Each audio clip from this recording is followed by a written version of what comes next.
Hi hello welcome to post 360. నేను మీ మురళీరాపల్లి. ఒక hotel మీది ఒక బ్యాంక్ మీకు లోన్ ఇవ్వడానికి వస్తూ ఉంది.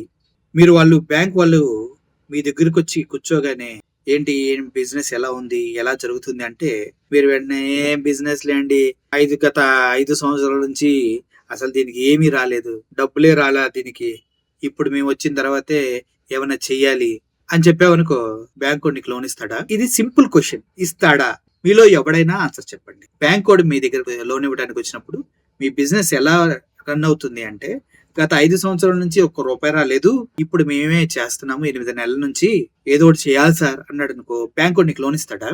నీ క్రెడిట్ చూసే కదా వాడు లోన్ ఇచ్చేది, నీ బ్యాంక్ హిస్టరీ చూసే కదా నీకు లోన్ ఇచ్చేది. ఈ విషయం నేను ఇప్పుడు ఎందుకు చెప్తున్నా అంటే, దావోస్ వెళ్ళిన తర్వాత లోకేష్ గారు ఒక మీడియా ప్రతినిధితో మాట్లాడుతూ, గత 5 సంవత్సరాల్లో ఆంధ్రప్రదేశ్ లో ఉన్నటువంటి ఎడ్యుకేషన్ సిస్టమ్ సర్వనాశనం అయింది, అదేవిధంగా చాలా చాలా డ్యామేజ్ చేశారు అంటూ మాట్లాడటం జరిగింది. ఎవడన్నా స్టాన్ఫోర్డ్ యూనివర్సిటీలో చదివి వచ్చిన వ్యక్తి నువ్వు ఫండ్స్ కోసం వేరే కంట్రీ వెళ్ళి ఇన్వెస్టర్స్ ని అట్రాక్ట్ చేసే క్రమంలో నువ్వు గత 5 సంవత్సరాల్లో ఆంధ్రప్రదేశ్ బస్టు పట్టిపోయింది, ఎడ్యుకేషన్ సిస్టమ్ పాడైపోయింది, అసలు ఏమీ లేదు, మేము ఇప్పుడు బాగు చేయాలంటే ఎవడన్నా నీ దగ్గరికి ఇన్వెస్ట్ చేయడానికి వస్తాడా?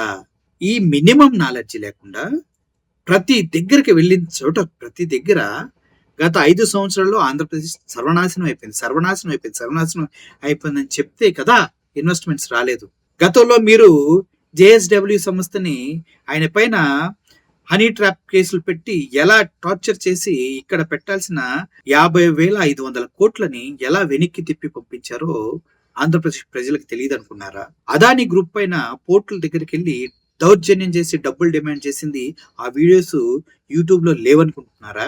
ఇలా పెద్ద పెద్ద కంపెనీల పైన మీరు అటాకులు చేస్తుంటే ఇప్పుడు వచ్చే కంపెనీలు ఎలా వస్తాయని మీరు దావోస్ వెళ్ళి అడుగుతూ ఉన్నారు. నిజంగా జగన్మోహన్ రెడ్డి గారి హయాంలో ఎడ్యుకేషన్ సిస్టమ్ పాడైంది అని మీరు చెప్తున్నారు. ఆంధ్రప్రదేశ్ లో ఏ ఒక్క మనిషితో అయినా ఆ విషయం చెప్పించండి. లోకేష్ గారు, బేషరతుగా నేను వచ్చి మీకు క్షమాపణ చెప్తా. కార్పొరేట్ కాలేజీలకి, కార్పొరేట్ స్కూల్కి ధీటుగా నాడు నేడు ప్రోగ్రామ్ లో ఎంత డెవలప్ చేశారో, పవన్ కళ్యాణ్ గారు గతంలో వెళ్ళినప్పుడు నేల మీద కూర్చున్న వ్యక్తి ఇప్పుడు టేబుల్స్ కుర్చీలు ఎక్కడి నుంచి వచ్చాయి, ఎవరు తీసుకొచ్చారు అంటూ అడుగుతూ గవర్నమెంట్ కాలేజీలు ప్రైవేట్ కాలేజీలకి ఏం తీసుకోకుండా తయారైనాయి అని చెప్తాం.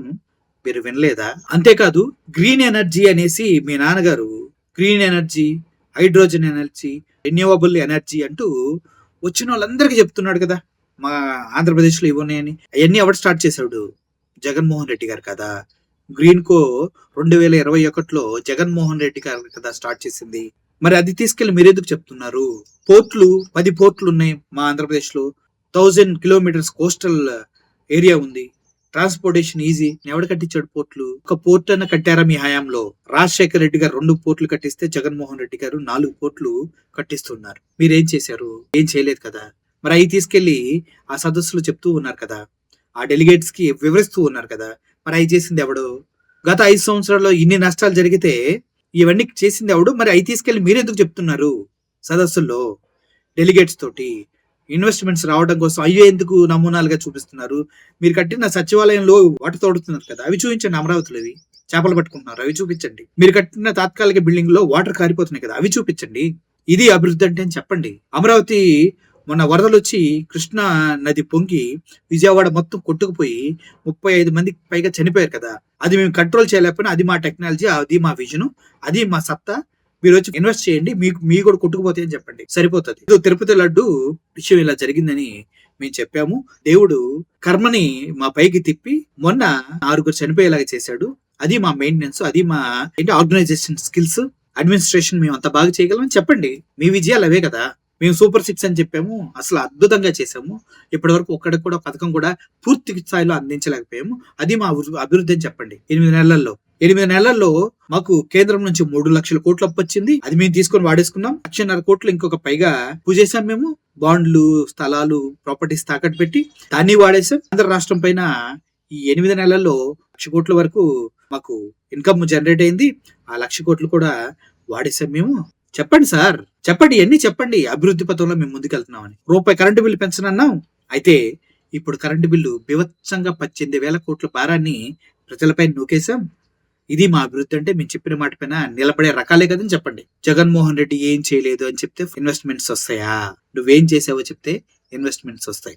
నువ్వేం చేయబోతున్నావో చెప్తే ఇన్వెస్ట్మెంట్స్ వస్తాయి. నువ్వు నేను నమ్మితే ఇన్వెస్ట్మెంట్స్ వస్తాయి. చంద్రబాబు నాయుడు గారిని, లోకేష్ ని, అక్కడికి వెళ్ళిన టీంని, ఆంధ్రప్రదేశ్ లో ఉన్నటువంటి ప్రస్తుత కూటమి ప్రభుత్వాన్ని నమ్మలేదు కాబట్టి ఆంధ్రప్రదేశ్ కి ఒక్క రూపాయి కూడా దావోస్ బిజినెస్ సమ్మిట్ నుంచి రాలేదు. ఇది ట్రస్ట్ ఇష్యూ. ఇది మనం చేసిన దౌర్జన్యానికి దొరికిన ప్రతిఫలం. జేఎస్డబ్ల్యూ కానీ, అదానీ గ్రూప్ కానీ, రిలయన్స్ గ్రూప్స్ కానీ వాళ్ళని మనం ఎలా తరిమి కొట్టామో, ఎలా వాళ్ళని వేధిస్తున్నామో, వాళ్ళకి కమిషన్ల కోసం ఎలా టార్చర్ చేశామో, చివరికి సఖీతో జరిగినటువంటి అత్యంత అద్భుతమైన కరెంటు ఒప్పందం ₹2.49 జరిగినటువంటి ఎలక్ట్రికల్ ఒప్పందాన్ని కూడా తప్పని చూపించి 750 కోట్లు లంచం తీసుకున్నాడు జగన్మోహన్ రెడ్డి అని చూపించి, దాంతో పాటు అదానీ గ్రూప్ మొత్తాన్ని కూడా అబాసుపాలు చేసినటువంటి ఘన చరిత్ర మంది. దాన్ని చెప్పండి ప్రజలకి. ఇప్పుడు మీరు చేసుకుంటున్నారు కదా అగ్రిమెంట్, ₹4.28 పెట్టి సేమ్ కరెంటు 25 సంవత్సరాలకి మీరు కొంటూ ₹4.28 తీసుకుంటున్నారు కదా, ఆ గొప్పతనం గురించి చెప్పండి. ₹2.49 జగన్మోహన్ రెడ్డి కొన్నాడు, కానీ మేము అంతకన్నా గొప్ప వాళ్ళం కాబట్టి ₹4.28 పర్ యూనిట్ కొంటున్నాం మేము. అది మా గొప్పతనం అని చెప్పండి. ఎదుటివాడి మీద నిందలేసేటప్పుడు కొద్దిగా ఆలోచించాలి లోకేష్ గారు అండ్ చంద్రబాబు నాయుడు గారు. మెగా డిఎస్సి పైన ఫస్ట్ రోజు సంతకం పెట్టాం. ఇప్పటి వరకు అది కార్యరూపం దాల్చలేదు. అట్లీస్ట్ నోటిఫికేషన్ కూడా వేయలేదు. చాలా మంది నిరుద్యోగులు రోడ్ల మీద పడి ఎప్పుడు మెగా డిఎస్సి అని ఎదురు చూస్తున్నారు. నేనేం లోకేష్ గా నేను వాళ్ళందరికీ చెప్పాను. ఏమని చెప్పాను? ఈ 2025 జూన్ లో స్కూల్స్ తెసే టైంకి కొత్త టీచర్లు వస్తారని నేనే ప్రామిస్ చేశాను. నా వల్ల కూడా కాలేదు. అటువంటిది మీకు బిజినెస్ ఎలా చేయగలుగుతాను? మీకు ఇచ్చిన హామీలను ఎలా నెరవేరుస్తాను? ఆఫ్టర్ ఆల్ 16,000 ఉద్యోగాలు ఇవ్వలేకపోయా, మీరు వస్తే మీకు భూములు, పెట్టుబడులు మీ అంతా ఎక్కడ ఇస్తామని చెప్పండి సార్. అది కదా మీరు చెప్పాల్సింది. స్కూల్స్ బాగలేదని చెప్తున్నారు మీరు. బాగు చేస్తారండి జగన్మోహన్ రెడ్డి గారు. ఆయన చేసిన తప్పు కదా. రాబోయే 3 సంవత్సరాల్లో మళ్ళీ ఎలక్షన్స్ వస్తున్నాయి. ఈసారి గెలిచి ఆయన తప్పును సరిదిద్దుకుంటాడండి లోకేష్ గారు. ప్రైవేట్ కాలేజెస్, ప్రైవేట్ స్కూల్స్ లేకుండా ఎలా చేస్తారో చూడండి అంటూ సోషల్ మీడియా వేదికగా విశ్లేషకులు, వైఎస్ఆర్సీపీ పార్టీ శ్రేణులు మాట్లాడుకుంటూ ఉన్నారు. దీనిపైన మీ ఒపీనియన్ ఏంటి చెప్పండి. Thank you for watching this video. I'm Murali signing off. Thank you so much.